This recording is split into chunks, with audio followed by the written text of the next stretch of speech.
So far in the series, I've had a few games where I showed, from the black side, some of my favorite opening lines put into practice. Now let's take a look at another one, and this is going to be for white in the Catalan. And I've had a lot of model game open Catalans, but this is going to be one of those hybrid variations. And my opponent is 2460 Lichess in this game. So that as a marker will show that even higher rated players and a high percentile will play kind of bogus lines from time to time. So castles, queen c2, and we've got a typical closed Catalan setup, but then this next move was outside the character of the position.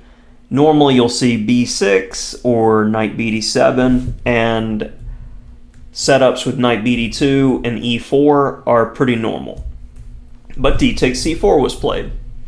So now if you've looked at some of the videos on how I recommend playing against the open Catalan in the Grandmaster Meyer style, or say the way Ulf Andersson played it a few decades ago, you normally are actively playing against the c5 break. Since they've already played c6, it's going to be a tempo loss when they eventually play c5. And this bishop is watching c5, and this knight is also going to be doing the same thing. So after b5, put the queen back, bishop b7. There's no tactics yet with, say, knight e5. So I'm going along with this theme of playing against the c5 break. Once they accomplish c5, typically they have equality. So how do we do that? This is first point, bishop g5. You go, well, you talk a lot about it being an open position. Why did you just trade off the bishop pair? Because now, is this bishop pair actually working? And can I keep it frozen in place? It can be a one-sided game if I get an ideal setup to play knight versus bishop. So I go knight bd2, and after knight b6, knight e4. Asking, can I have the bishop pair, and at the same time keeping an eye on the c5 break. Maybe I want to put the knight in there. Also, not knight b3, this is the more active move. If this knight decides to come to c4, we can quickly kick it out with b3. Flexible. So knight d5.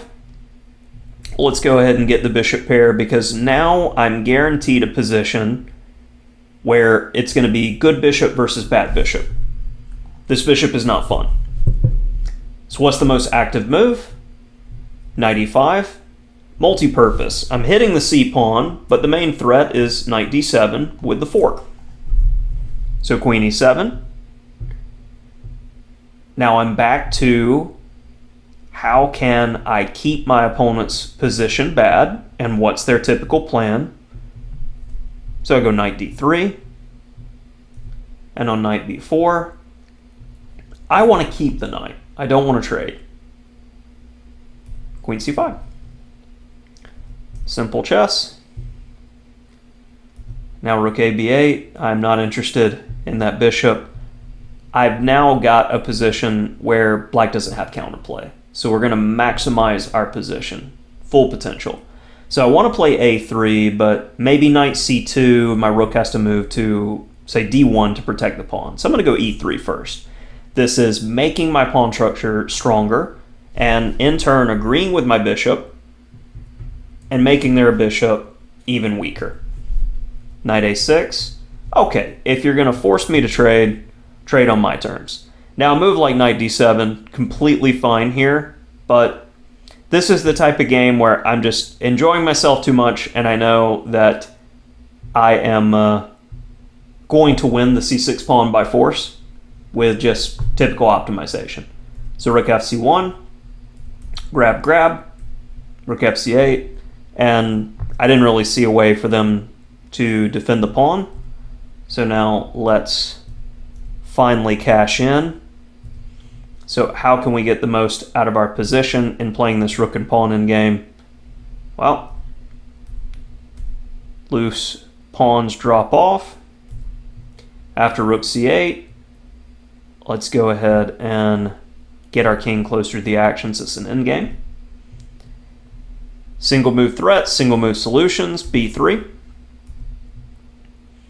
I get a little space while I have time with h4.